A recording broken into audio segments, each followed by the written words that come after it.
antes de iniciarmos esse nosso último trimestre do ano, está aí passando a lista de frequência, e junto com a lista de frequência tem aí um relatório para os irmãos com prestação de contas aí das ofertas que os irmãos deram durante o trimestre. Então os irmãos têm aí, confiram aí, vejam aí a evolução. Aqui é tudo muito claro, não tem lavagem de dinheiro, não tem mensalão, não é? Tudo transparente, caixa 2, tudo transparente aí. Então os irmãos estão vendo aí, na prancheta vai estar aí nós pedimos aos irmãos que convidem as pessoas para vir. Nós tivemos uma queda de 20% na frequência nesse trimestre que passou, não é? Então, pois é, exato. Muita gente vai votar no Exatamente. Então, os irmãos, olhem aí, vamos ver se reativa aí o número. Hoje nós estaremos dando início ao estudo dos 12 profetas menores, aqueles livros que a gente engasga, não é? Depois de Daniel a coisa fica difícil, não é? Oséias, Joel, Amós, Obadias, Jonas, Miqueias, Naum, Abacuque, Sofonias, Ageu, Zacarias e Malaquias. 12. Esses 12, eu confesso aos irmãos que eu sinto bem, né? Agora que eu estou estudando os 12, eu tive que.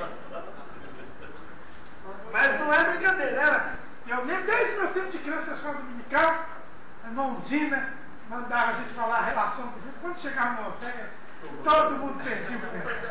Não é? É só o doutor Antônio que tem tudo de cor. De cor, exatamente. Então, nós vamos estudar então agora esses profetas menores. E nós começamos pela capa, não é? Eu sei que os irmãos que assistiram aí a introdução ao trimestre já sabem a respeito da capa, mas essa capa, ela tem dois cenários. Os irmãos percebem? O primeiro cenário, uma mesinha de madeira, está aí uma pena, caneta tinteiro, um rolo e um candeeiro, não é? Coisas antigas, coisas velhas, tempo que não tinha energia elétrica, tempo que não tinha papel, esse rolo aqui é um pergaminho, né, pele de carneiro, tempo que não tinha caneta, era uma pena, não é? Então, isso nos fala do quê? Isso nos fala do tempo que os profetas menores escreveram. Os profetas menores, eles começaram a escrever por volta do ano 800 a.C., é mais ou menos a data em que se coloca o profeta Joel, que é considerado o mais antigo, tá? Porque na ordem que está na Bíblia não é a ordem cronológica.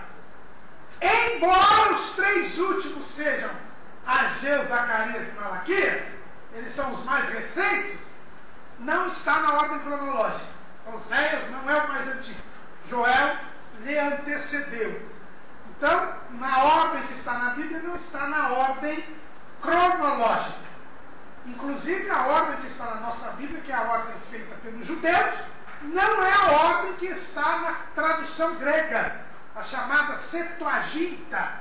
Tem esse nome Septuaginta, porque diz a tradição que foram 70 mestres judeus, 70 escribas, que traduziram a Bíblia o Antigo Testamento, né, que só existia, do hebraico para o grego, a pedido de Ptolomeu II Filadelfo, o segundo rei do Egito, depois da morte de Alexandre. Né? Os irmãos sabem que quando Alexandre o Grande morreu, seu império foi dividido entre 4 generais. E um deles era Ptolomeu, que foi reinar no Egito. O filho dele foi quem pediu para que os judeus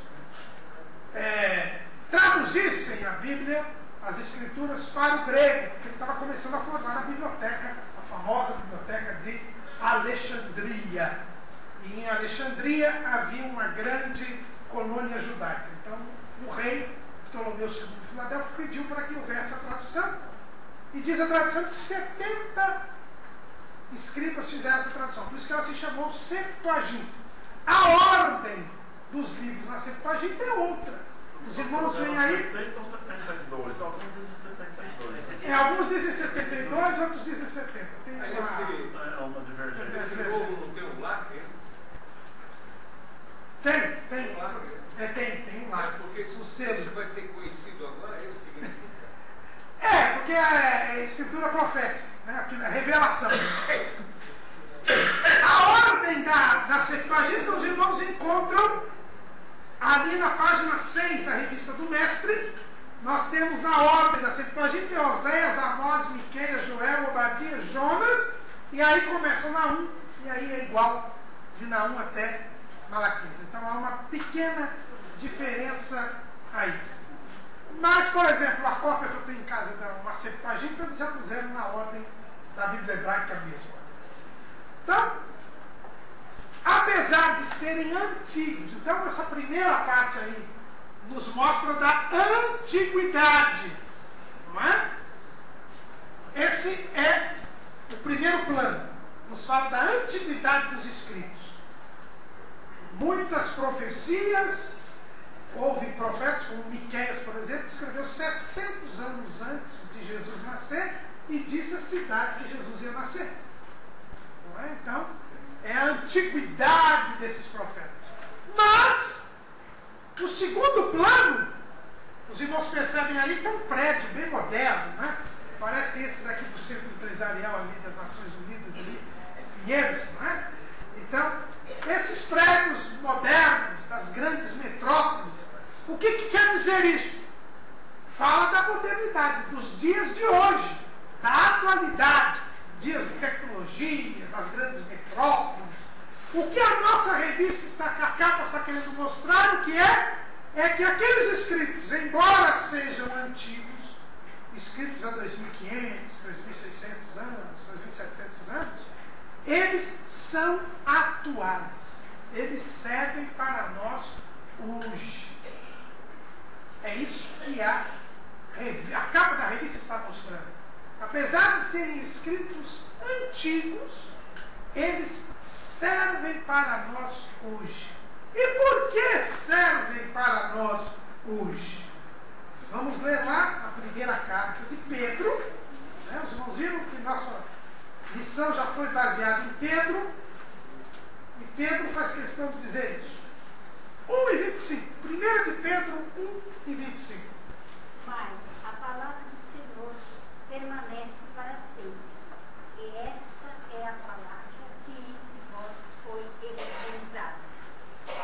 Então a palavra de Deus permanece para sempre.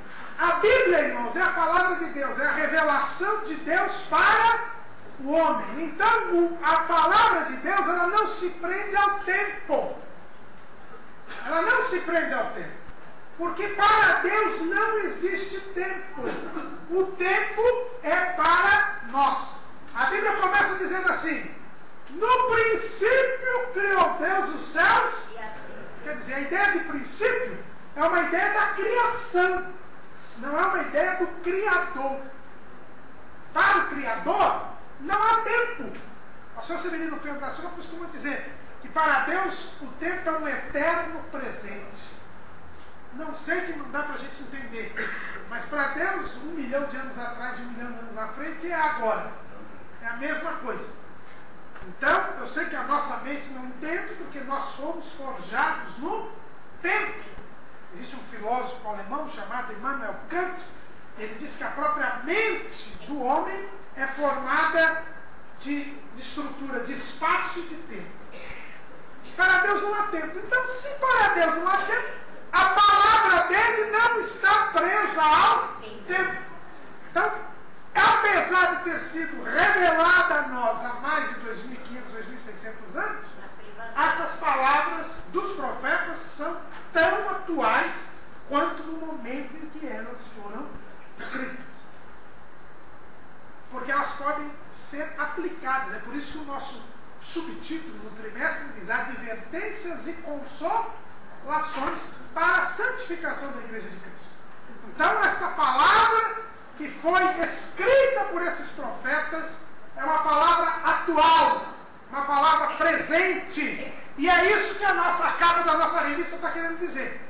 Apesar de serem antigas, e aí está o rolo do pergaminho e tal, elas são atuais, são modernas ao mesmo tempo. É isso que quer dizer a nossa capa. Pastor, pena que a maioria dos nossos professores, ao iniciar um trimestre, não usa a capa, que nos traz uma grande lição. Exato. Isso eu aprendi com o pastor Antônio Sebastião. Não é? Irmãos, vamos então dar início ao trimestre, né? Ainda mostrando. Pode passar. Não é? O trimestre não tem blocos. A gente acabou um trimestre agora que a gente tinha os dramas sociais, os dramas familiares, os dramas materiais. Esse trimestre não tem bloco, por quê? Porque são 12 os profetas menores. Nós temos essa primeira aula, que é uma aula introdutória, nós vamos ver um panorama dos profetas, e depois cada dia será um profeta menor que nós vamos estudar. Então, nós já recomendamos aos irmãos que falem aos seus alunos amanhã, né? Então a gente vai ter essa aula introdutória, para que eles durante a semana leiam o livro que vai ser objeto de estudo do domingo. Com exceção do Osés, que tem 14 capítulos, o Zacarias, que tem 14 também, mas são 14 capítulos pequenos. Todos os outros têm 2, 3, 7. É coisa fácil, meia hora você lê. Então, o que eu recomendo aos irmãos é que cada lição nós vamos estudar um profeta menor. Então, que se leia aquele livro durante toda a semana. Pegue a sua leitura devocional e leia aquele profeta na semana. Você vai ter que ler dá para ler umas 2, 3, tem uns que dá para ler umas 10 vezes na semana. Tão pequenininho, como Obadias, por exemplo. Então, é um incentivo que nós damos aí, uma sugestão, é que para que esses livros sejam mais conhecidos, porque eles são os mais desconhecidos livros dos crentes. Eu sei que hoje em dia tem crentes que não conhecem nada da Bíblia, porque não lê a Bíblia de jeito nenhum. Né? Se você pedir Evangelho segundo João, ele não acha. Mas esses são mais difíceis de achar. Quando a gente vai pregar sobre Abacuque, amanhã eu acho que eu vou pregar sobre Abacuque. Então, eu sei que eu tenho que esperar uns 10 minutos, porque aquele barulho lá. Ninguém acha. Não tem. Aí o cidadão levanta e fala: na minha Bíblia não tem. Não é? Então, tomemos cuidado com isso. Então, saibamos todos que é uma boa e salutar iniciativa ler o livro, fazer com que os alunos leiam o livro todo, o livro dos profetas menores. Porque não haverá blocos, estaremos estudando um por um estes livros. A maneira melhor de achar, pastor, eu vou aqui no índice, né? O problema do índice, teve aquele irmão que falava: está na página tal, mas é na Bíblia dele. Não é? O comentarista desse trimestre é o pastor Ezequias Soares da Silva, que eu fiquei lamentando não tê-lo ouvido na escola bíblica. Eu dizia que era ele, acabava trocando e ele acabou não falando. O pastor Ezequias é o nosso pastor na Assembleia de Deus em Jundiaí. Jundiaí, eu vou estar numa congregação, se Deus quiser, lá em Jundiaí. Dia 12 de outubro, se Deus quiser, lá no Jardim do Lago.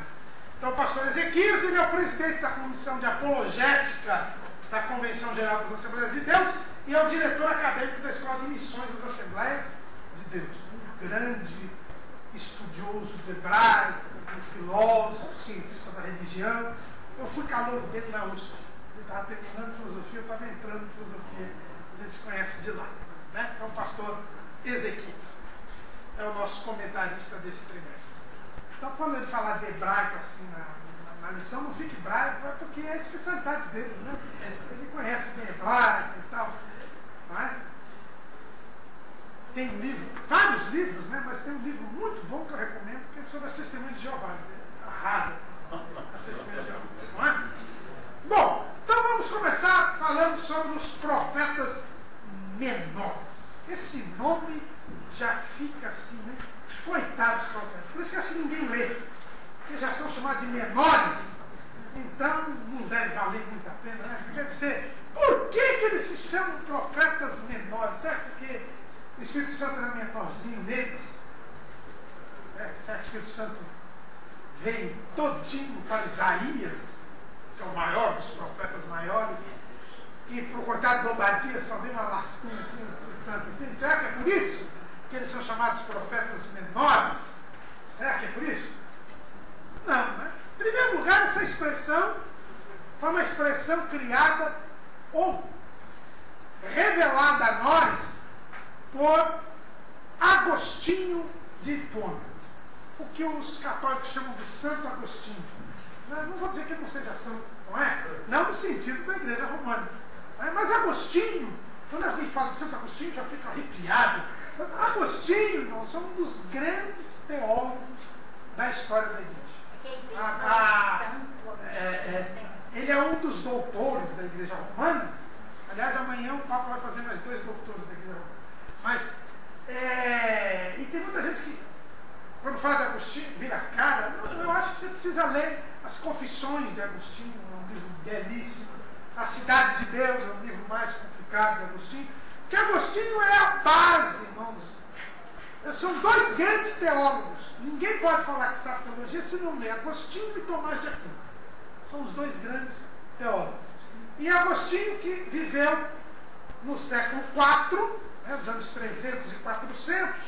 Doutor Caramuru, é bom lembrar que nessa época a Igreja Católica Romana não era o que é hoje. Não era o que é hoje, exatamente. É bom lembrar isso também. Então Agostinho, foi ele quem... E a gente às vezes fala mal de Agostinho, mas Agostinho ele acabou criando uma ordem religiosa, que é a ordem dos agostinianos, que existe até hoje. Não é? E Lutero era um monge agostiniano. Tem essa também, né? O líder da reforma era um monge agostiniano. Então, não podemos falar mal de Agostinho. E Agostinho é quem nos explica essa expressão, é quem utiliza essa expressão profetas menores. Não deve ter sido ele quem criou os profetas menores, essa expressão, mas na sua obra A Cidade de Deus, ele explica por que eles são chamados de profetas menores. Então, é daí que vem a expressão. E eu copiei aqui o texto, não é? O nosso comentarista fala que está na Cidade de Deus, mas não diz aonde. Está lá no livro 18, no capítulo 29. Está escrito assim, eu vou ler aqui. A profecia de Isaías não está no livro dos 12 profetas, que são chamados de menores por causa da brevidade de seus escritos, quando comparados com aqueles que são chamados de profetas maiores, porque publicaram volumes mais extensos. Então os profetas menores, eles são chamados de menores porque eles escreveram pouco. É só por causa disso. A extensão do texto que eles escreveram é pequeno. Tão pequeno que, como nós vimos ali na capa, os irmãos sabem que naquele tempo não tinha papel. Então, ou se escrevia no papiro, que era uma espécie de papel mas tirado de uma planta lá do Egito, ou se escrevia na pele do carneiro, que era o pergaminho. E tanto o papiro quanto o pergaminho eram muito caros. E se tinha que se escrever à mão, não tinha imprensa. Então, como esses escritos eram pequenos, o que os judeus faziam? Juntavam os escritos de Oséias até Malaquias e juntavam todos num rolo só. Porque quando se escreviam, ia se escrevendo na pele do carneiro ou no papiro, e escrevia, até quando acabava, aí cortava e enrolava e ficava num rolo. Se alguém for a alguma sinagoga hoje, você ainda vai encontrar lá os rolos da Torá, não é? Eles ainda, em qualquer sinagoga, quando eles vão ler, eles pegam o rolo e abrem o rolo para ler. Embora eles tenham um livro, né? Mas no cerimonial, no ritual, é no rolo. Então, o rolo, hoje em dia rolo é confusão, né? Mas antigamente os crentes levavam os rolos, os judeus levavam os rolos, né? Abriam os rolos. É o que a gente vê lá em Lucas capítulo 4. Lucas capítulo 4, versículo 17. E foi-lhe dado o livro do profeta Isaías. Então, quando abriu o livro, achou o lugar em que estava escrito. Então, quando Jesus foi à sinagoga, lá não tinha como a gente tem hoje aqui a Bíblia, que ninguém acha, né? Mas tem aqui índice, como disse o pastor Manuel Zico, tem índice, facinho de ver. Naquele tempo, cada livro da Bíblia era num rolo. E sem dividir em capítulo nem versículo. Porque essa divisão de capítulo e de versículo é lá do ano 1100, 1200. Então, quando Jesus foi para a segunda sinagoga, o presidente da sinagoga, eu acho que ele foi maldoso. Porque ele pegou o maior rolo que existia. Porque o livro do profeta Isaías é o mais extenso. Tanto que na divisão depois foi dividido em 66 capítulos. Ele é o livro mais extenso. Alguém pode dizer para mim, não, meu cara, você está enganado. O livro mais extenso é o de Salmos. Tem 150 salmos. Acontece que até hoje, e quem tem a nova versão internacional pode conferir aí, o livro dos Salmos, na verdade, eles eram divididos em 5 rolos. Quem tem a nova versão internacional, eles colocam assim, primeiro o livro dos Salmos, depois o segundo livro dos Salmos, são 5 livros dos Salmos. Então, hoje nós juntamos tudo 150, mas naquele tempo, e até hoje os judeus, eles dividem em 5 rolos. Então não tinha nenhum maior do que Isaías. E já deu para Jesus de Isaías. Aí você está falando, você era moleque aqui na sinagoga, e agora anda falando aí que é o Cristo, não sei o quê. Então tá aí o livro do profeta. Leia aí. E a Bíblia diz que ele achou onde estava escrito. Se fosse os crentes hoje, não achavam. Porque dividindo capítulo e versículo, você não acha. Que dirá daquele monte de coisa, né? E ele achou, estava lá no 61. Lá, né? O Espírito do Senhor é sobre mim. Então, o rolo. Então, o livro de Isaías era muito comprido. Então, tinha um rolo só para ele. O livro de Jeremias, muito comprido. Tinha um rolo só para ele. O livro de Ezequiel, muito comprido. Um rolo só para ele. O livro de Daniel, muito comprido. Um rolo só para ele.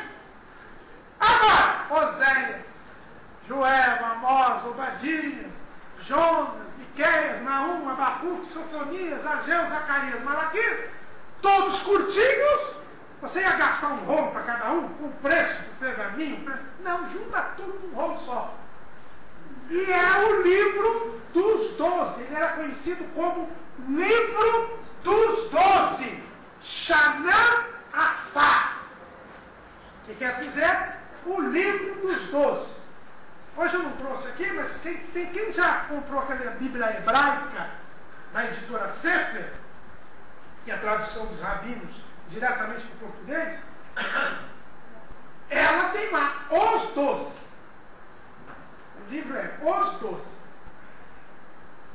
É por isso que Flávio José, vocês conhecem Flávio José, é o grande historiador dos judeus, lá de Israel. Né? Depois da Bíblia é o principal livro que conta a história de Israel. Inclusive, naquele período entre os 2 testamentos, é o único livro, porque sabe que a Bíblia não fala. Ele era contemporâneo de Cristo, né? Exato, ele viveu ali, nasceu lá pelo ano 20 e pouco e foi até o ano 100. Ele escreveu na sua obra Contra Ápio, quem tem em casa a história dos hebreus, editado pela CFAD, de Flávio José, você vai encontrar no volume, tem uma edição que é um volume só, e tem outra que é em 3 volumes. Quem tem em 3 volumes está no volume 3. Uma obra chamada Contra Ápio. Contra Ápio. Também aqui mencionado na revista, mas não diz o texto, eu vou ler aqui para vocês. No livro 1 e no capítulo 2, está escrito assim. Ele diz assim: não pode haver de resto nada de mais certo do que os escritos autorizados entre nós, pois que eles não poderiam estar sujeitos a controvérsia alguma, porque só se aprova o que os profetas escreveram há vários séculos, segundo a verdade pura, por inspiração e por movimento do Espírito de Deus. Não temos, pois, receio de ver entre nós um grande número de livros que se contradizem. Temos somente 22 que compreendem tudo o que se passou e que se refere a nós desde o começo do mundo até agora, e aos quais somos obrigados a prestar fé. 5 são de Moisés, que refere tudo o que aconteceu até sua morte, durante perto de 3.000 anos, e a sequência dos descendentes de Adão. Os profetas que sucederam a esse admirável legislador escreveram em 13 outros livros tudo o que se passou depois de sua morte, até o reinado de Artaxerxes, filho de Xerxes, reis dos persas, e os 4 outros livros contêm hinos e cânticos feitos em louvor de Deus e preceitos para os costumes. Nós os consideramos como divinos, chamamos-los assim, fazemos profissão de observá-los inviolavelmente e morrer com alegria se for necessário para prová-lo. Então aqui, Flávio Josefo diz que tinham 22 livros. Agora você fala assim, mas irmão Carvalho, são 39 livros no Antigo Testamento. A gente acrescentou livros?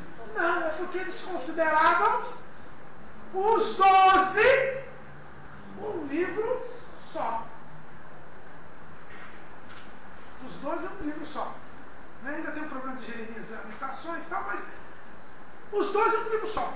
Então, por isso é que nós temos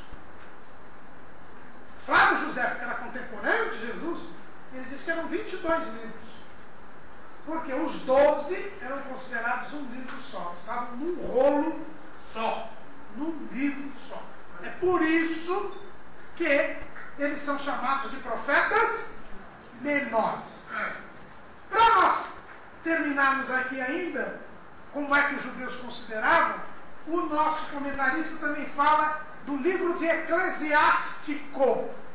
Esse livro é um daqueles livros que os católicos acrescentaram na Bíblia no Concílio de Trento, logo depois da Reforma, e não é um livro inspirado, é um livro da literatura hebraica, mas não é inspirado, por isso que não está na Bíblia. Mas esse livro de Eclesiástico, no capítulo 49, no versículo 10, que também foi mencionado aqui pelo nosso comentarista, ele diz assim: quanto aos 12 profetas, que seus ossos floresçam no sepulcro, porque eles consolaram Jacó e com sua confiante esperança o resgataram. Então também os 12 profetas são considerados aí. Nessa sequência desse livro de Eclesiástico, ele está falando dos profetas. Então ele fala de Jeremias, ele fala de Isaías, ele fala de Ezequiel, e depois ele fala dos 12. Então também aqui é uma prova, como esse livro de Eclesiástico foi escrito assim uns 150 anos antes de Jesus nascer, então mostra que aqueles livros eram reunidos num livro só, chamado de livro dos 12. E por fim, nós temos o Talmud, que também foi mencionado aqui pelo nosso comentarista.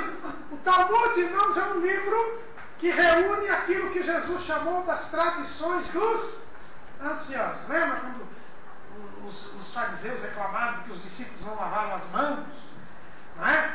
E violavam a tradição, e Jesus, que tinha lavado a mão, Jesus não quebrava a tradição, tinha lavado a mão, mas ele disse assim: olha, vocês estão muito preocupados com a tradição, e às vezes a tradição está invalidando as escrituras. Então essas tradições, quando o templo de Jerusalém foi destruído, essas tradições foram reunidas, foram passadas por escrito. Então o Talmud, que na sua... Agora estou começando a traduzir para o português, não tem ainda a tradução completa do Talmud para o português. Tem uma tradução para o inglês, são 20 volumes. 20 volumes bem grossos, a tradução. Então, o Talmud é um livro que passou por escrito as tradições dos anciãos. O Talmud, ele escreve assim: quem escreveu os livros das Escrituras? No Bava Batra, porque porque lá também tem, como na Bíblia tem livros, né? No Talmud também tem livros. No Bava Batra, no capítulo 15, diz assim: Moisés escreveu o Pentateuco e o livro de Jó. Josué escreveu seu livro e os últimos 8 versículos do Pentateuco, que descrevem eventos que tiveram lugar depois da morte de Josué. Samuel escreveu seu livro e o livro de Juízes e de Ruth. Davi escreveu o livro dos Salmos, onde ele incluiu o trabalho de 10 outros autores. Ezequias e seus assistentes escreveram os livros de Isaías, Provérbios, Cântico dos Cânticos e Eclesiastes. Os homens da grande assembleia, um grupo de 120 sábios que atuaram durante os primeiros anos do primeiro templo, escreveram os livros de Ezequiel, os 12 profetas, Daniel e o rolo de Esther. Então aqui a gente vê bem que o judeu do Talmud é do ano 600 depois de Cristo. Ele também confirma que existia um livro chamado Os 12 Profetas. Então é por isso que esses profetas são chamados de menores, porque eles eram reunidos todos num livro só. Depois é que nós, como eles são profetas diferentes, é que nós acabamos separando esses livros em um profeta. Né? Eles eram profetas. E o que é um profeta? Os irmãos sabem que Deus levantou 3 ministérios, 3 ofícios para o seu povo. O ofício de sacerdote, o ofício de rei e o ofício de profeta. Esses 3 ofícios que ninguém nunca os exerceu ao mesmo tempo, com exceção de Jesus. Jesus é o único que é profeta, rei e sacerdote. Moisés, ele era profeta, sacerdote, mas não era rei. Samuel era profeta e sacerdote, mas não era rei. Davi era profeta e rei, mas não era sacerdote. Então, nunca ninguém exerceu essas 3 funções. A função do profeta, qual era? A função do profeta, ele era o porta-voz de Deus. A palavra profeta, em grego, é uma palavra grega, que em hebraico quer dizer, era navi, ou nabi, quer dizer porta-voz. Então, o profeta é alguém que trazia uma mensagem de Deus. O porta-voz, até hoje nós vemos, todo dia fica a imprensa lá na Casa Branca esperando as opiniões do presidente Obama. E o Obama raramente ele vai lá naquela sala. O famoso salão oval da Casa Branca. E quando ele vai uma vez ou outra dar uma entrevista coletiva. Mas é muito raro. Não, mas todo dia a gente vê no jornal, o Obama acha isso, o Obama acha aquilo, falou aquilo. Mas quem é que falou se ele não falou? Foi o porta-voz dele. Ele tem uma pessoa que vai todo dia lá para falar o que o Obama acha das coisas. E você não vê escrito assim, o porta-voz fulano de tal disse isso. Diz assim, o presidente Obama disse isso. Mas não foi ele pessoalmente que disse. Por quê? Porque ele tem um porta-voz. O profeta era essa pessoa. Era aquela pessoa que vinha trazendo uma mensagem de Deus para o povo. Ele vinha trazer a mensagem de Deus para o povo. E por que Deus levantava esse profeta para falar ao povo? Por um motivo muito simples, irmãos. Primeiro, quando Deus escolheu Israel para ser sua propriedade peculiar, ele mandou a lei. E a lei foi dada por, vamos ver lá, João, o Evangelho, segundo escreveu João, esse não pode demorar para achar, capítulo 1, versículo 17. João 1, 17. Porque a lei foi dada por Moisés, a graça e a verdade vieram por Jesus Cristo. A lei foi dada por Moisés. Vocês viram aqui que os primeiros livros da Bíblia são a lei. É o Pentateuco, a lei. É por isso que a Bíblia falava de a lei e os profetas. Jesus mesmo fala a lei e os profetas. Vamos ver lá, Mateus capítulo 5, versículo 17. Não cuideis de vir destruir a lei ou os profetas, mas vim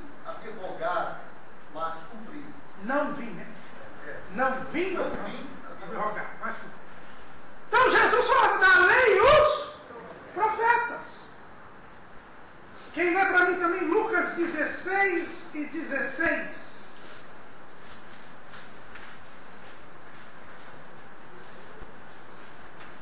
A lei e os profetas duraram até João. Desde então é anunciado o reino de Deus e todo homem emprega força para entrar nele. Então a lei e os profetas é o Antigo Testamento. A lei e os profetas, por que tem esse nome? A lei, porque Deus primeiro se revelou a Israel através da lei. Era a vontade de Deus. É por isso que Paulo, escrevendo aos Romanos, diz que a lei é santa e o mandamento é bom. Por quê? Porque vem de Deus. Deus é santo e Deus é bom. Então veio a lei. A primeira revelação de Deus a Israel foi através da lei. Eles fizeram um pacto lá em Êxodo 19, 5 e 6. Nós temos um pacto que Deus fez com Israel, para que Israel fosse seu reino sacerdotal e povo santo, a propriedade peculiar de Deus entre os povos. Só que o povo disse, se vocês lerem lá no capítulo 19, Deus disse, olha, vocês querem receber a lei de mim, querem ser meu povo santo, né? Queremos, tudo que o Senhor fizer, nós faremos, o que o Senhor quiser, nós faremos. Não durou 40 dias. 40 dias depois, estava lá Moisés no monte. Deus disse, olha, já quebraram a lei, já fizeram um bezerro de ouro lá. E aí Moisés, quando chegou, já ficou nervoso, já quebrou as tábuas da lei. Quer dizer, a coisa estava feia. Mas Deus perdoou o povo, a pedido de Moisés, e começou a levantar, depois que Moisés partiu, ele começou a levantar profetas. Com que objetivo? Provérbios 29 e 18.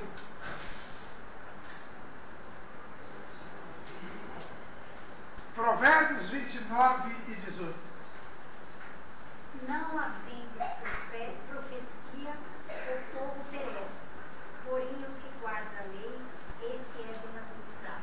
Por que Deus levantou profetas? Para que o povo não se corrompesse. Então Deus tinha dado a lei. A lei tinha que ser ensinada ao povo.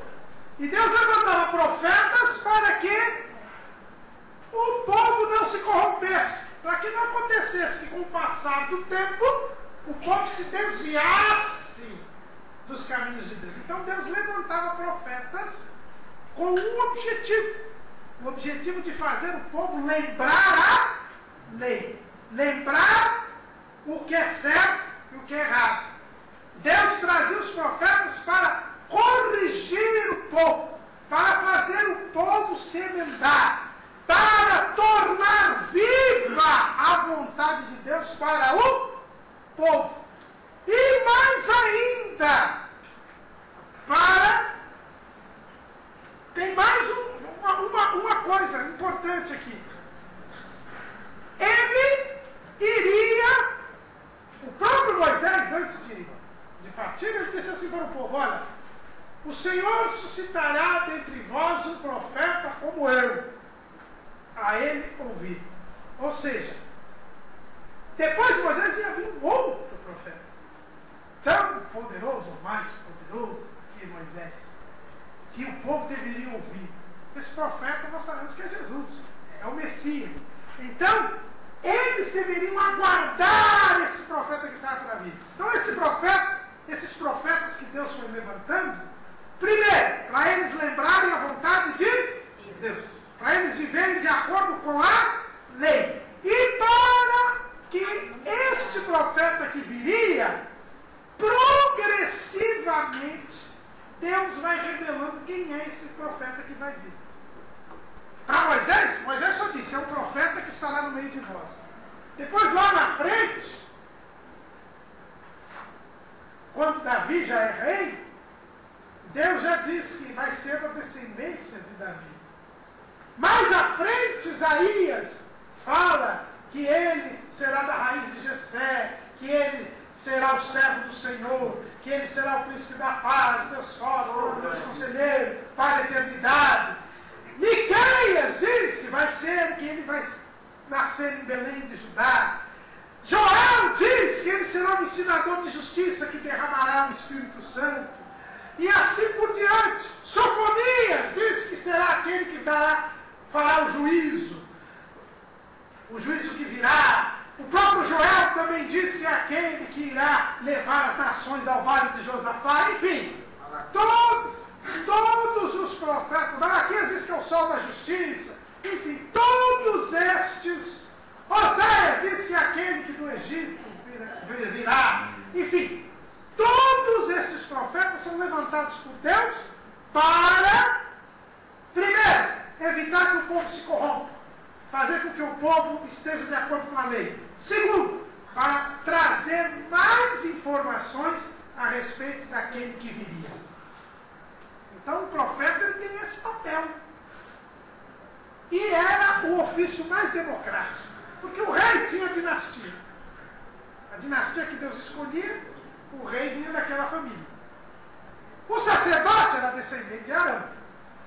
Agora, o profeta podia ser um boiadeiro, como foi Amós, podia ser um príncipe, como foi Isaías, podia ser um sacerdote, como foi Jeremias, podia ser um profeta meio teimoso, como era Jonas, e assim por diante. Né? Então, era a mais democrática das funções. Né? Qualquer um do povo poderia ser levantado como profeta. Então, aqui nós já vimos a outra palavra para profeta. A outra palavra para profeta é roé ou ozé, que é a palavra vidente. Aliás, essas três palavras em hebraico para profeta aparecem lá no primeiro livro das Crônicas, capítulo 29, versículo 29.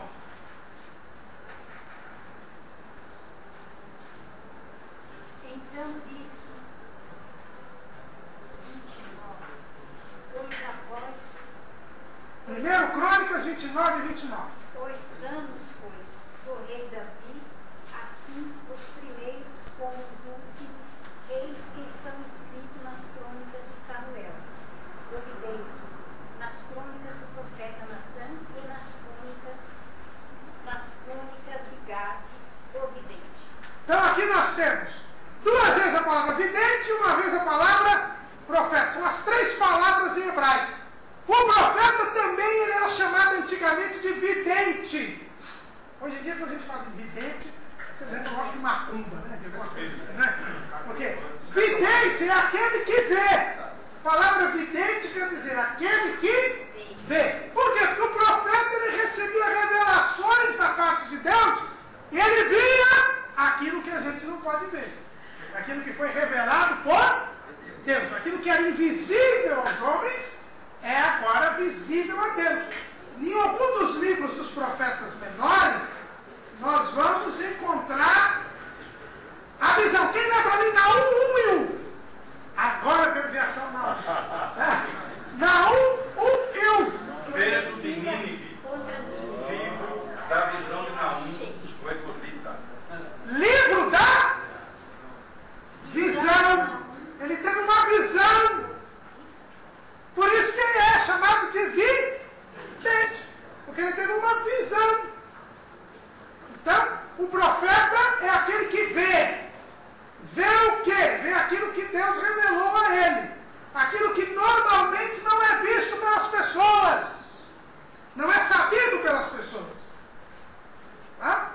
Então, inclusive aqui a gente vai vendo de Naum, parece que o Naum estava vendo o trânsito de São Paulo, né? Com os carros batendo, né? Então, o Naum teve uma visão. Então, por isso que ele é chamado de vidente. Então, quando a gente fala em vidente, alguém fica assim, é vidente. Porque esses macumbeiros aí que dizem que é vidente, né? Aí só que não é Deus que está mostrando para eles, é o diabo mesmo, né? Então eles veem as coisas, né? Bola de cristal, né? Então quer dizer que eles veem o futuro, veem o sobrenatural. Mas o profeta era alguém que era cheio do Espírito de Deus e ele falava a mensagem de Deus, mas às vezes ele não falava a mensagem. Só que Deus me mandou falar. Às vezes ele via algo sobrenatural ou não, porque às vezes nem era coisa sobrenatural. Né? Quantas vezes Deus mandou Jeremias ir lá ver o oleiro, lá arrumar o vaso? Era uma visão natural. natural. Só que naquela visão natural, Deus deu a ele uma interpretação, um sentido, uma compreensão espiritual que ele transmitiu para o povo. Então, por isso que o profeta é chamado de Nabi, quer dizer porta-voz, ou então Rosé ou Roé, que quer dizer vidente. Tá? Então, o profeta, ele tem a revelação de Deus. Pode mudar. Os profetas, irmãos, eles são chamados, são dois grupos. Né? Os irmãos viram aqui, quando eu li, tanto no Talmud, quando eu li aqui também em Flávio José, eles falam a lei e os... Então, a lei são os 5 livros de Moisés. De Josué para frente, eles são chamados de profetas.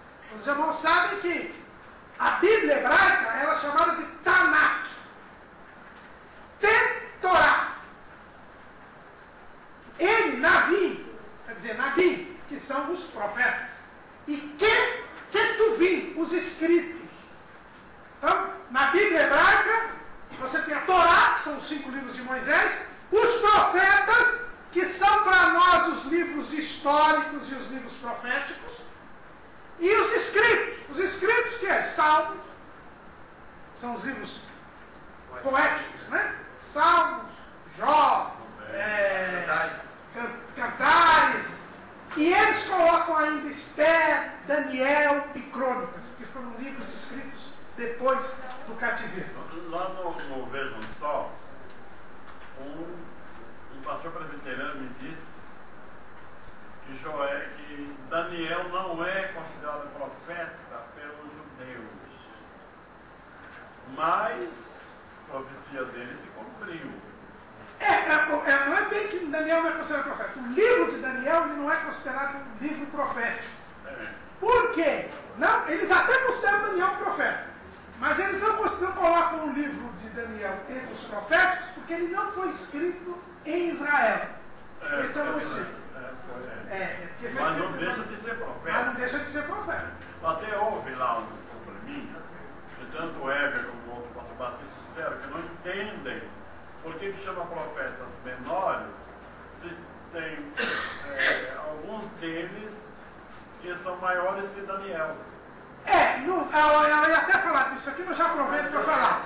Na verdade, não são maiores. Na verdade, não são maiores. É porque Daniel foi dividido em 12 capítulos. Mas é como eu disse, a divisão de capítulos e versículos é do século 11, 12. Quando Agostinho escreveu aqui, não tinha essa divisão. A divisão de Oséias e de Zacarias são 14 capítulos, mas se a gente for ver, o tamanho de Oséias e Zacarias é menor do que o de Daniel, porque são capítulos longos os de Daniel.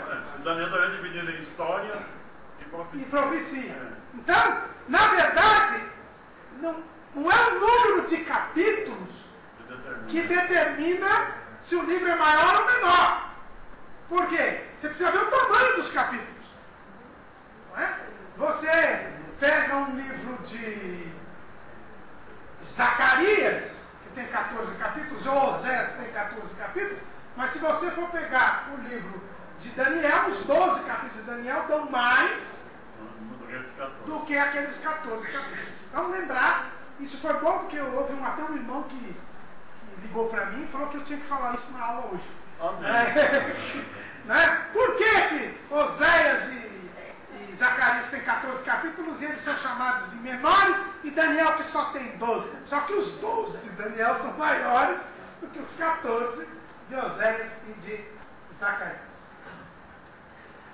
Mas então, como os judeus chamam de profetas desde Josué até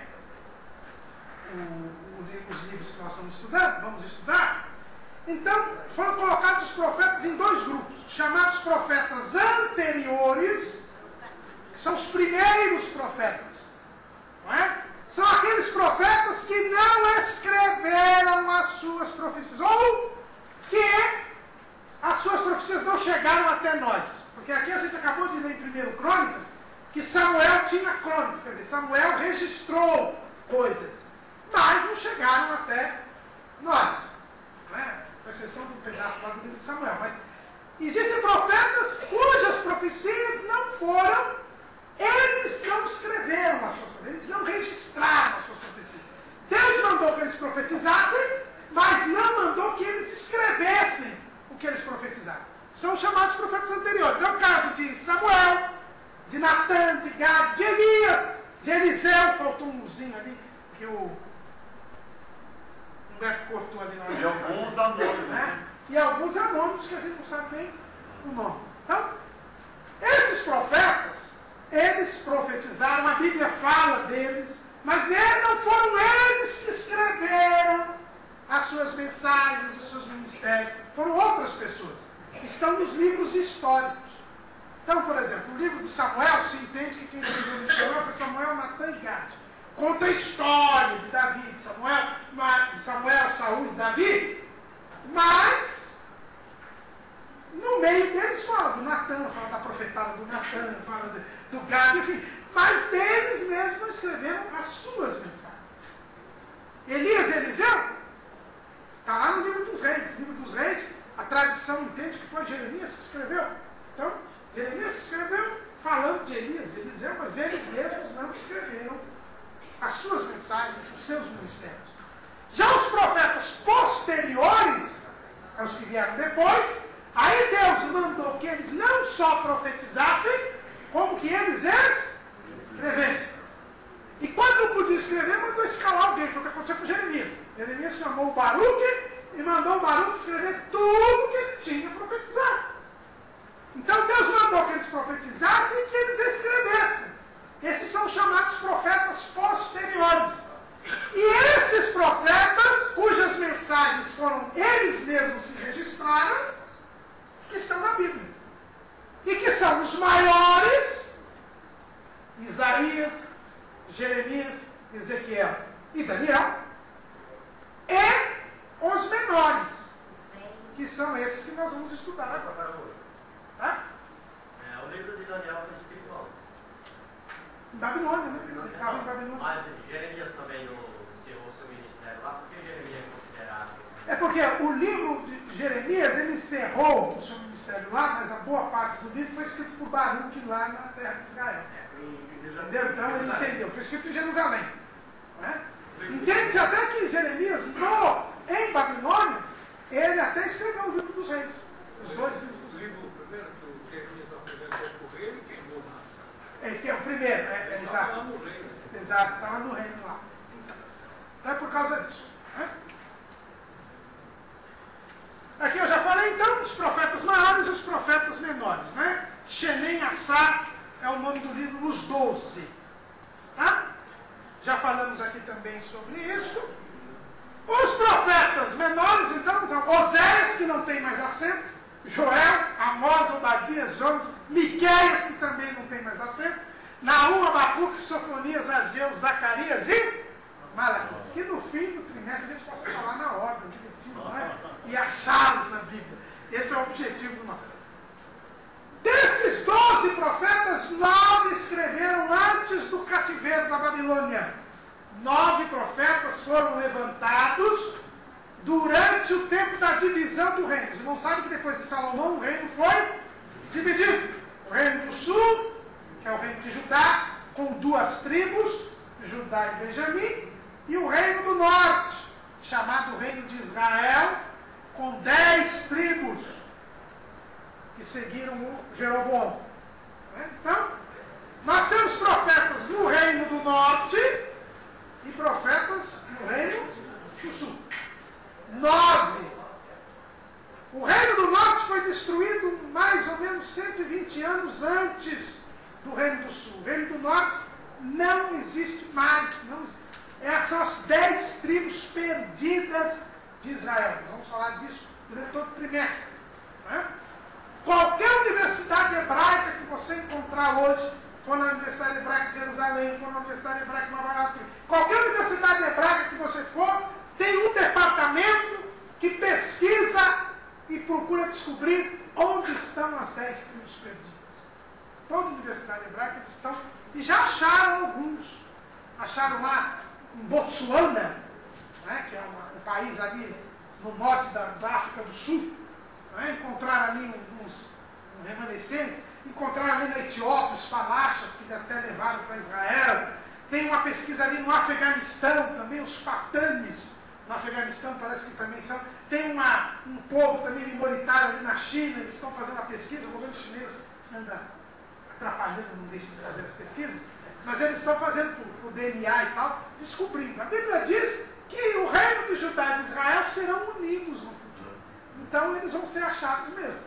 Né? O fato de já terem achado aí remanescentes é sinal de que Jesus está perto de voltar. Deus sabe onde estão todos eles. Exato, Deus sabe. E os trará de volta. Israel só até discutiu isso no programa lá no Feijão Som. Né? Então os 9 primeiros que estão aí são antes do cativeiro. Né? Oséias, Joel, Amós, Obadias, Jonas, Miqueias, Naum, Abacuque e Sofonias. Esses foram antes do cativeiro da Babilônia, quer dizer, quando caiu o reino do sul. O reino do norte foi invadido pelos assírios, destruído 120 anos antes, mais ou menos. O reino do sul acabou sendo levado cativo para a Babilônia, mas depois voltou, de 70 anos depois voltou. É por isso que nós chamamos hoje Israel de judeus. Por quê? Por causa do reino de Judá, foi o que ficou. Por isso que eles são chamados de judeus. Né? E os 3 profetas que são depois do cativeiro, já no período do segundo tempo: Ageu, Zacarias e Malaquias. Esses 3, então, são judeus, porque são do reino do sul que voltou do cativeiro. Então eu tenho 9 antes do exílio, antes do cativeiro da Babilônia, e 3 depois do exílio da Babilônia. Lembrando que a ordem cronológica não está em ordem cronológica. Os 3 últimos são os mais recentes, mas nem sempre os 9 são do mesmo período. Ao livro das Crônicas, segundo Crônicas, no fim do livro, já não tem mais nada do Reino do Norte. Já não tem mais nada. A terra acaba, né? Depois disso.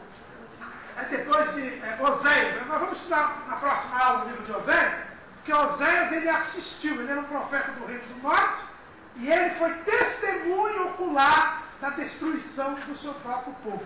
É por isso que ele escreve assim: o meu povo foi destruído porque lhe faltou o conhecimento. Então agora nós vamos falar um pouquinho desses 12 profetas. Mas antes de eu falar dos 12, uma visão panorâmica dos 12, eu vou dar a oportunidade para a esposa do irmão Ivanildo dar o seu testemunho. Pois não, pode vir. A nossa irmã, que nós oramos por ela, e ela disse que quando estivesse boa, eu ia dar o testemunho. Pode vir.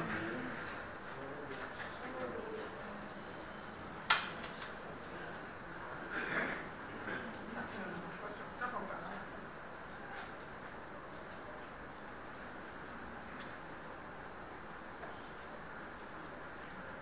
Primeiro a igreja com a paz do Senhor. Amém. Estou muito feliz de estar aqui para agradecer 2 grandes vitórias que o Senhor me concedeu, pois há 2 meses e 15 dias eu fui submetida a uma cirurgia muito delicada na parte pélvica e alguns riscos o médico me orientou que eu passaria, e meu esposo ficou bastante preocupado. Mesmo nós buscando o Senhor, há uma preocupação porque somos seres humanos, né, irmãos? E meu esposo pediu aqui oração por mim, irmão Manuel, e eu quero falar para os irmãos que as vossas orações foi ouvida diante do trono do Senhor. O Senhor fez a vontade dele, porque a vontade dele é que hoje eu estivesse aqui de pé, com saúde espiritual e material, porque a honra e a glória para ele. Que os irmãos continuem nesta comunhão, nesta união muito linda. E fazia dias, meses, né, que eu não vinha aqui, mas hoje o Senhor me deu esse privilégio de estarmos aqui juntos para agradecermos, e eu me sinto muito feliz e estou bem recuperada, segundo o médico, mas primeiramente a mão do Senhor, antes que a medicina tocasse em mim, o Senhor lhe pôs suas mãos e operou um grande milagre na minha vida, e não foi preciso tocar em nenhum órgão meu, da maneira em que ele explicou que seria muito perigoso, mas eu estou aqui de pé para agradecer aos irmãos. E também para concluir, o Senhor, diante desse vale que passei, o Senhor me deu uma grande vitória. E sempre quando saímos do vale, saímos com grande vitória. E a irmã falava para mim no hospital assim: irmã Miriam, a irmã sabe que se sai do vale com cacho de uvas. Eu achei aquela palavra para mim estranha, nova, né? E eu disse: sair do vale com cacho de uva? E em vale tem cacho de uva? Ela falou: não, mas Deus, quando tira do vale, põe uvas nas nossas mãos para nós saborear a vitória. Eu estou saboreando essa vitória para a honra e glória do Senhor. O médico não foi aquilo que ele pensou. E eu estou aqui estabelecida e chegando no meu lar, que eu tinha dado entrada lá na aposentadoria, eu estou aposentada. Aleluia! Esse é o Deus fiel. Um Deus que trabalha no impossível, na minha vida e na sua. Alguém pode entrar, alguns amigos meus falam: mas irmã Miriam, a irmã está muito nova ainda. Então, meio século, irmão, já. Eu sou de Posse e Vitória, comecei a trabalhar aos 9 anos. E aos 15 anos, foi registrada a minha carteira. E para o Senhor concluir que Ele é em nossas vidas e que Ele faz aquilo que o homem não pode fazer, Ele vai lá e complementa a nossa idade e nos dá em nossas mãos vitória. E foi isso que o Senhor fez. Estendeu nas minhas mãos a minha grande vitória, duas grandes vitórias. E nesta noite, irmãos, eu quero falar para cada irmão que estão aqui: simplesmente permaneça firme na rocha que é Cristo e confiando que aquilo que o Senhor prometeu a nós, Ele cumpre ao seu tempo. 2 Pedro 3:9 diz que o Senhor não retarda a sua promessa. E o Senhor está aqui nesta noite. É uma noite de estudo para aprendermos a sua palavra, mas é noite também do Senhor renovar a promessa através desse meu testemunho, que vocês são participantes comigo. Amém? Eu quero deixar apenas um versículo, Salmo 23 e o 4. Ainda que eu andasse pelo vale da sombra da morte, não temeria mal algum, porque a tua vara e o teu cajado me consola. E isso é o mais importante para mim e você. Desde já, agradeço a oportunidade e o carinho que tem dispensado para com meu esposo, para comigo e a nossa família. Amém. Amém. Isso é milagre duplo, né? Aposentar no Brasil é um milagre. É um milagre. Então vamos agora falar sobre os 12 profetas, né? De uma forma panorâmica. Só lembrando aos irmãos, quando falo 12 profetas, eu até coloquei lá na sala dos professores do portal, nós temos uma bonita, uma das obras que é patrimônio histórico da humanidade, lá em Congonhas, lá em Minas Gerais, lá do Aleijadinho, não é? Os 12 profetas. Mas não pense que ali são os 12 profetas menores, porque ele fez alguns maiores, viu? Então tem alguns profetas que não estão lá nas esculturas, porque ele fez o Isaías, ele fez o Jeremias, o Ezequiel, né? Então ele pôs uns para fora, dos menores, né? Pôs até o Baruque, que é um livro apócrifo, é um desses que só tem na Bíblia Católica. Já escreveu.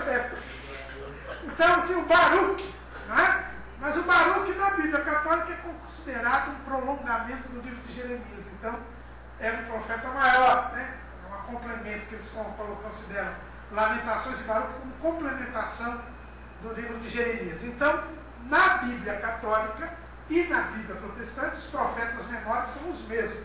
São 12, né? Porque o Baruque eles colocam lá como prolongamento de Jeremias. Então vamos ver cada um desses. Existe um quadro muito bom na revista do Mestre, na página 5. É um quadro que é para ser acompanhado durante todo o trimestre. Os professores, então, Vejam lá na página 5, tem um quadro para os irmãos acompanharem durante todo o trimestre, quando estudarmos a respeito dos profetas menores. Mas vamos ver então. O primeiro deles é, primeiro na ordem do cânon, quer dizer, na lista do Antigo Testamento, e nós seguimos a lista dos judeus. Outro dia eu vi um programa de uma pessoa que eu gosto muito, lá da Canção Nova, e ele criticava, logicamente, né, que ele vai falar que aqueles livros que a gente não aceita, e ele diz assim, não, porque os protestantes, ele fala assim, os protestantes, eles preferem ficar com os judeus, né? Em vez de seguir a igreja, eles preferem ficar com os judeus. Acontece que o Antigo Testamento foi revelado para os judeus. Então, os judeus, mais do que ninguém, sabem qual era o livro inspirado e qual que não era, não é? Porque Deus escreveu, mandou que eles escrevessem. Então eles sabem quais são os inspirados, quais não são. E nós lemos aqui no Talmud, 600 anos depois de Jesus, que não tinha nenhum daqueles livros que eles acrescentaram. Vocês perceberam? Eu não li nada aqui de Eclesiástico, não li nada aqui de Tobias, Judite, né? Não li nada. Eu não sei se o irmão leu o discurso de um pároco neste concílio de Trento, que ele fez um pronunciamento muito bom, combatendo a infalibilidade do Papa e acrescentando seus livros apócrifos, e nós estamos dando para os protestantes uma arma na mão deles contra nós. Ele fez um discurso até depois que jogasse na fogueira e tal. Né? Mas é verdade, né? No próprio concílio de Trento. Então, na ordem da lista, que é a lista adotada pelos judeus no Antigo Testamento. Então, o primeiro é Oséias. Na ordem que está aqui, Oséias. O nome dele é interessante. O significado dos nomes, irmãos, tem muito a ver com a mensagem do profeta. Tá? Isso é interessante. Vocês vão ver ao longo do estudo que não é à toa que aquele profeta tem aquele nome. Tá? Então, Oséias quer dizer Jeová é salvação. Javé é salvação. Né? Ele era um profeta do reino do norte. Aliás, ele assistiu, ele é testemunha ocular da destruição do reino do norte. Seu ministério foi longo, bem longo. É verdade que o nosso comentarista diz aqui que quando a gente fala dos reinados, quando aparecem os reinados, tem que lembrar que alguns reis reinaram concomitantemente. É o caso de Jotão, por exemplo. A Bíblia diz, Jotão era filho de Uzias. Uzias pecou, ficou leproso. Como leproso, ele foi colocado à parte, isolado. Então, na verdade, ele não reinou mais. Quer dizer, ainda ele era o rei, mas quem governava era o filho. Já o Jotão já era o filho que governava. Então, houve um período em que a gente chama de corregência, né, em que Jotão reinou juntamente com Uzias. Mas, de qualquer maneira, o período de Oséias é muito grande. Nós vamos ver semana que vem falar sobre Oséias, mas é um período muito grande. Por que o ministério de Oséias é longo? Porque Deus deu tempo para o povo se arrepender. Deu tempo para o povo se arrepender. Mas o povo não quis saber e por isso acabou sendo destruído. Ele profetizou, então, no reino do norte e muito provavelmente ele escapou para o reino do sul, porque o reino do norte foi destruído. E se ele continuou escrevendo ainda no reinado de Ezequias, e Ezequias começou a reinar já 6 anos depois da destruição do reino de Israel, que era o reino do norte, então ele com certeza foi para o reino do sul. Parece que quando algum rei invadia o território de Israel, eles mantinham um certo respeito pelos profetas, não é? Como Jeremias foi respeitado, Oséias também foi respeitado por Nebuzaradan, não é Nebuzaradan, desculpa. Não, é Tiglat-Pileser, né? Tiglat-Pileser. Tiglat-Pileser. Então, Oséias era um profeta do reino do norte que profetizou para o reino do norte. E depois ele deve ter fugido para o reino do sul. O segundo profeta aí é Joel. Joel é o mais antigo deles. Tá? Joel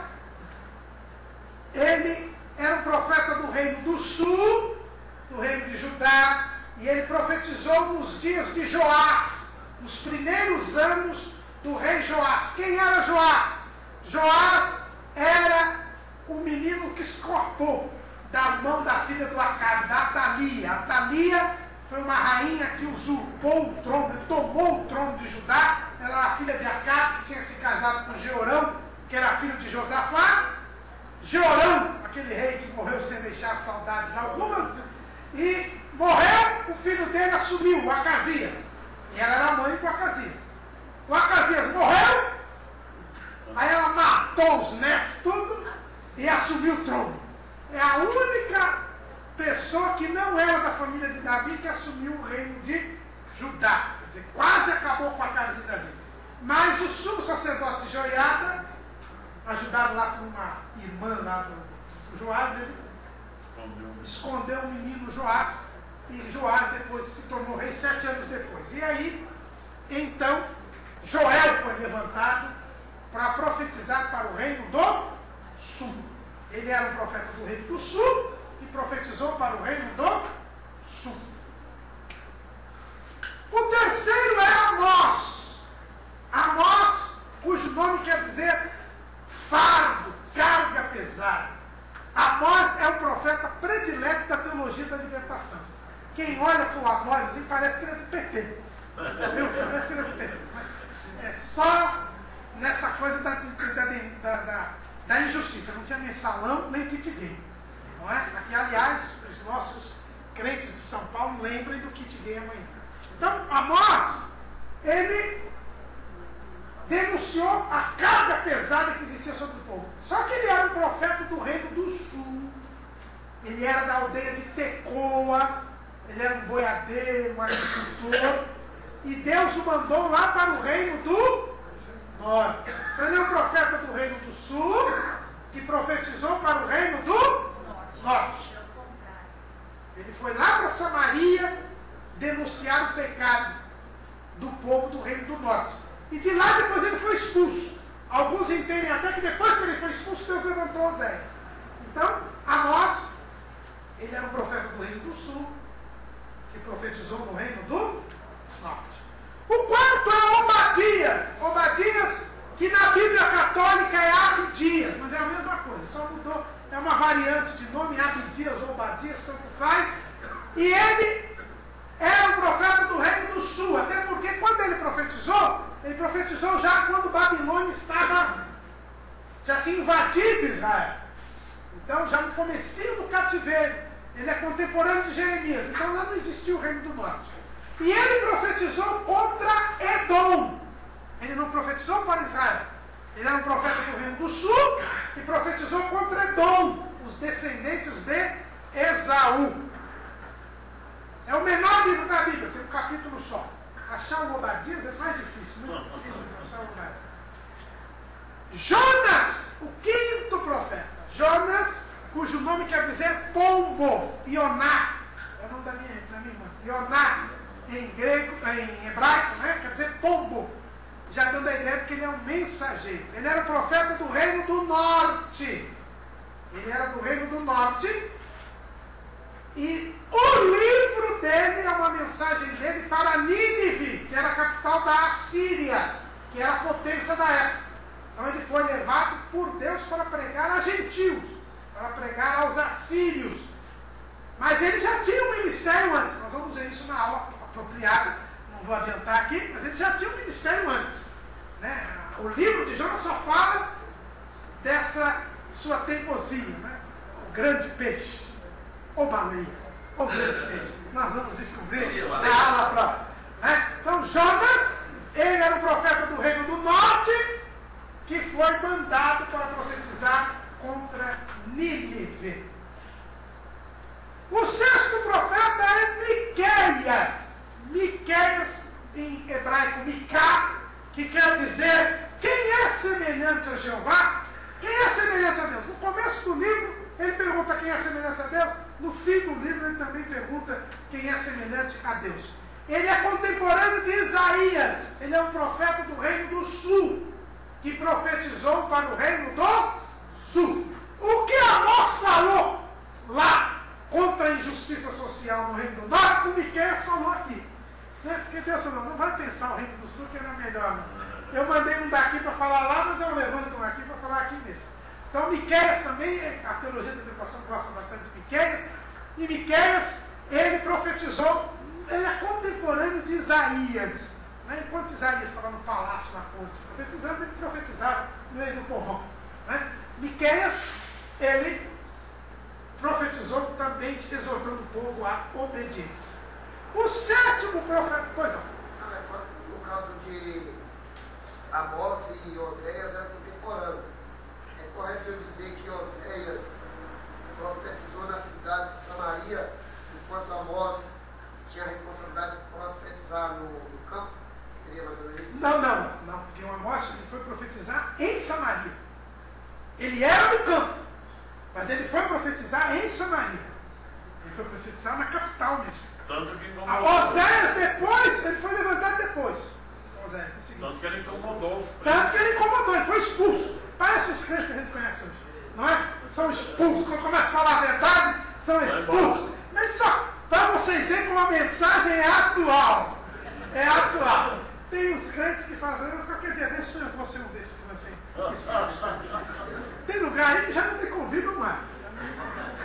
Fui expulso. Fala demais. Não, fala demais. É. Naum é o sétimo profeta. Naum, ele era o profeta do reino do sul, que também quando ele profetizou já não existia mais o reino do norte. Ele já tinha sido destruído pelos assírios. E Naum, ele é levantado por Deus para ir mas para falar com relação a Nínive também.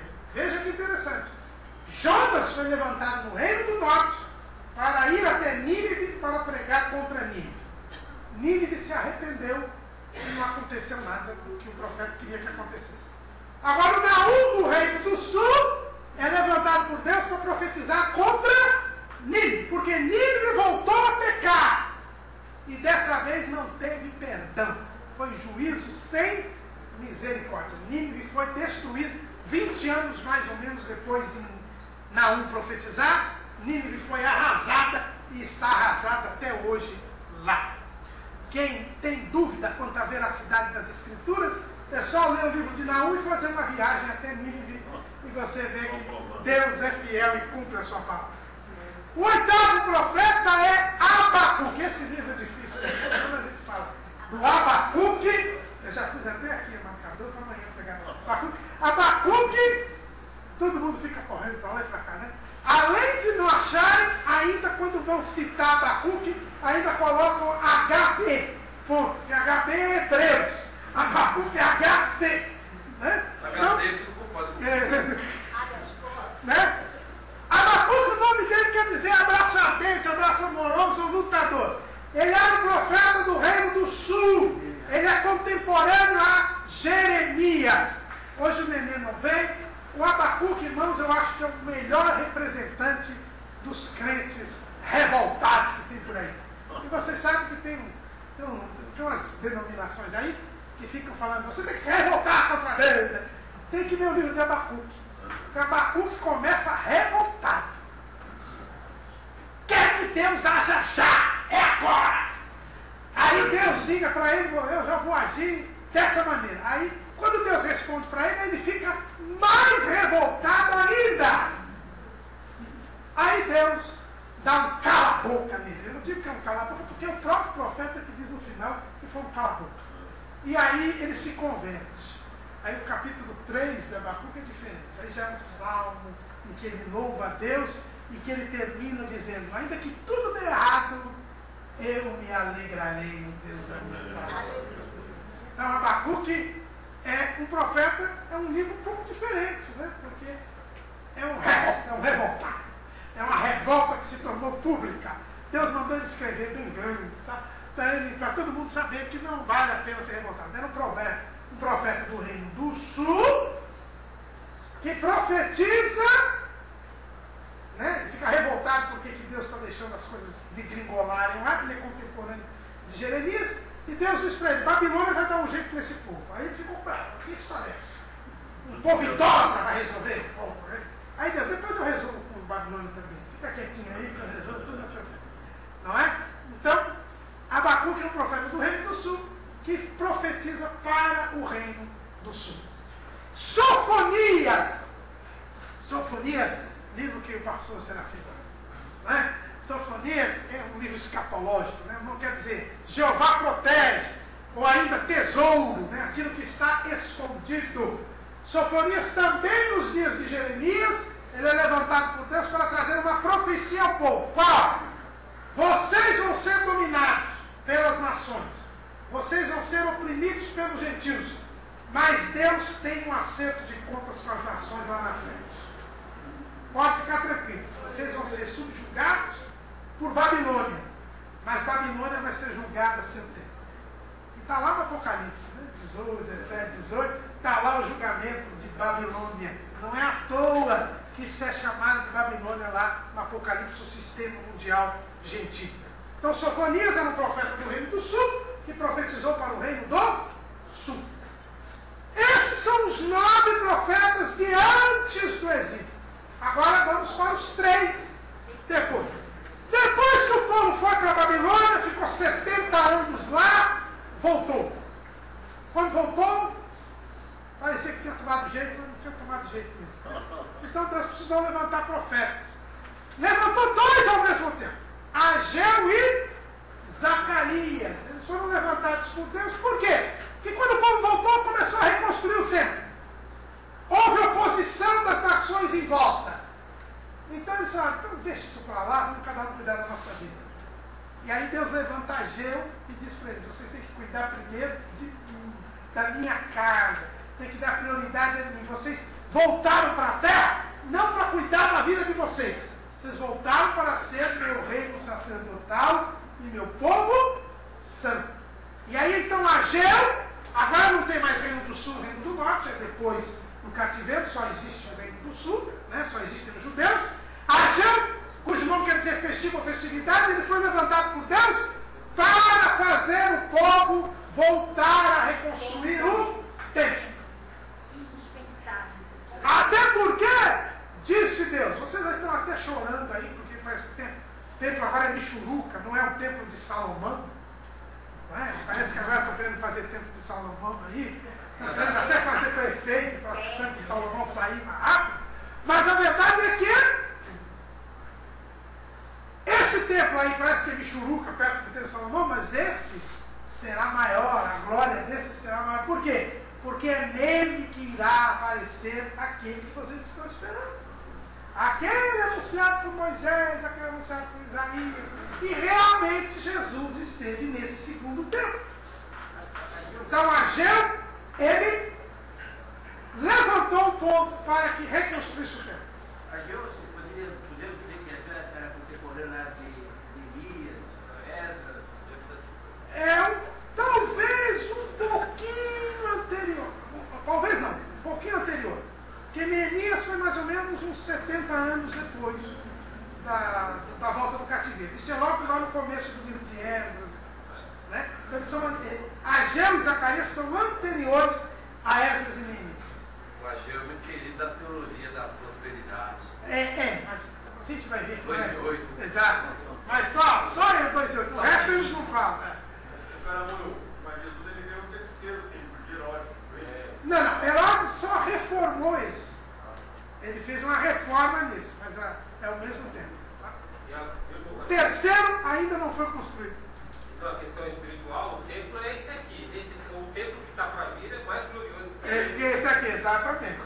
Ageu e Zacarias foi levantado na mesma época. É a época de Zorobabel, né, que era o líder dos judeus quando retornou do cativeiro. Zacarias também foi levantado na mesma época de Ageu.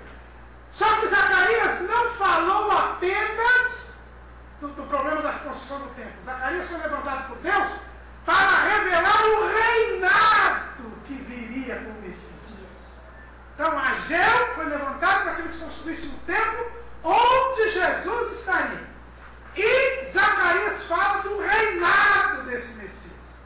Né? Como seria esse reinado? Como seria? Então, também é um livro escatológico. Zacarias é um livro escatológico também. O pastor José Serafim gosta muito desse livro. Então, Zacarias é um livro que fala a respeito do reinado do Messias. Por fim, nós temos o livro de Malaquias. só lembra de Disney, né? Quando fala de Malaquias. Mas Malaquias foi o último profeta. Ele é 100 anos depois de Esdras e Neemias. Então vejam bem, Ageu e Zacarias são 70 anos antes de Esdras e Neemias. E Malaquias é cerca de 100 anos depois. Ele foi levantado por Deus, por quê? Contra a indiferença do povo. O povo servia a Deus no piloto automático. Né? Não interessava, fazia os rituais sem nenhuma reverência, levava animal cego, manco. Havia uma multidão de divórcios lá entre os sacerdotes, porque você sabe, né, como dizem por aí hoje em dia, né, o vinho novo é melhor, né? Então, a mulher fazia 40 e trocava uma de 20 e assim por diante. Então vamos embora, não é? Então isso tudo era uma coisa disseminada no meio do povo e Malaquias foi levantado por Deus para mostrar a indignação de Deus com aquilo. Inclusive também com o fato deles não estarem dizimando também. Esse é outro problema. Mas havia vários problemas aí com a indiferença do povo. E Malaquias é levantado por Deus para dizer, vocês tomem jeito. Se vocês não tomarem jeito, enquanto não vier o sol da justiça e antes dele o Elias, eu me calo. E o povo não tomou jeito. E aí nós tivemos 400 anos de silêncio. Depois de Malaquias, não se levantou mais nenhum profeta. Só vai se levantar João Batista. Né? Doutor Calamuru, eu não sei se o irmão pensa da forma como eu penso. Me foi feita uma pergunta numa das nossas congregações sobre, se não me falha a memória, Miqueias 8, dizer que era dia do Senhor Jeová que enviará fome sobre a face da terra. Não, é Amós, Amós 8, Amós 8. Isso. As pessoas que me perguntaram estavam baseando esse texto, dizendo que depois da arrebatamento da igreja será a Bíblia anulada. Não, a Bíblia nunca será anulada.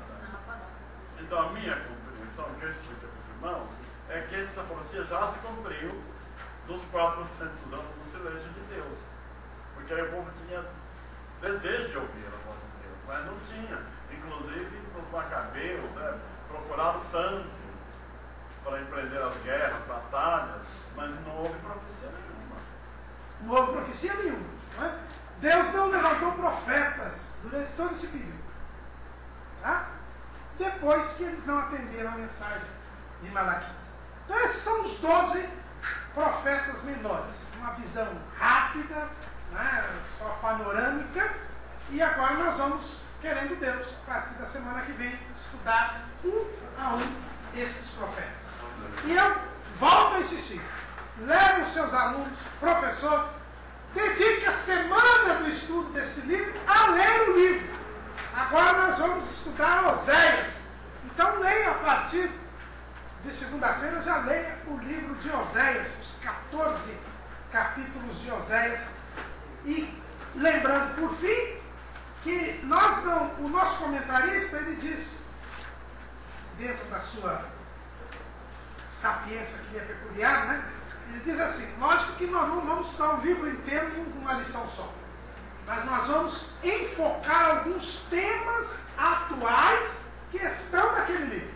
Por exemplo, em Oséias, na semana que vem, nós vamos estudar a questão da fidelidade no relacionamento com Deus. É essa a questão que nós vamos estudar no livro de Oséias. Alguma pergunta a mais? Alguma coisa? Então, vamos agradecer os irmãos aqui do Portal Escola Dominical e em semana que vem, querendo Deus, estaremos estudando Oséias, a fidelidade no relacionamento com Deus. Deixa eu pegar aqui, eu mesmo vou ler aqui, calei aqui, e convido para nós encerrarmos depois, vou pedir para que o nosso irmão Renato venha orar conosco aqui, presença muito agradável dele aqui. E vou pedir para que o pastor Valdemar dê a bênção apostólica. Petre a bênção apostólica. Tá certo? Uma menina que está aqui conosco hoje, né? Já deu testemunho. E não está aqui a primeira vez, né? Já esteve mais vezes aqui. Nós temos 7 visitantes hoje. Hoje nós temos 64 pessoas. Já começou melhor do que a média. O irmão Flávio Henrique, de Igaraçu, lá em Pernambuco. Seja bem-vindo. Aqui tem bastante pernambucano aqui. Levanta as mãos pernambucanas aí, ó. Pernambucano gosta de escola dominical. Isso aí é. Irmão José Luciano da Rocha, de Maceió, Alagoas. Pai do Senhor, meu irmão. Maceió. Eu sou filho da Lagoana. Né? A irmã Luciana Alves da Rocha, também de Maceió. Também sejam bem-vindos aqui. Irmão Renan. E a irmã Vânia e a irmão Edilson. Todos de Bela Vista, do Guarulhos. Bela Vista é a terra do médico, né? Setor 19. O nosso presidente, que hoje não está presente. Sejam bem-vindos, estejam sempre aqui conosco às 19 horas, aqui na sala da nossa. Então vamos pedir para que o irmão Renato venha orar e depois o nosso pastor Valdemar declara a bênção apostólica.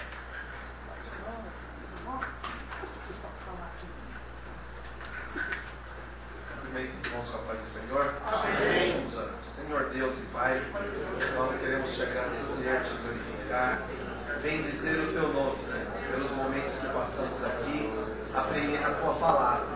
Pedimos em nome de Jesus, para que o Senhor venha capacitar a cada um de nós, para que amanhã ali, ao ministrar a tua palavra, o Senhor possa abrir a porta da tua palavra, usando a cada servo teu, a cada filho teu em tuas mãos, para que a tua igreja seja edificada, cresça na graça, no conhecimento, e que o teu Espírito, ó Pai, venha fortalecer a cada coração através da tua palavra. É o que nós te pedimos no nome de Jesus. Glória a Deus. A graça de nosso Jesus Cristo, o amor de Deus Pai e a consolação do Espírito Santo esteja com todos agora e para sempre. Amém. Amém.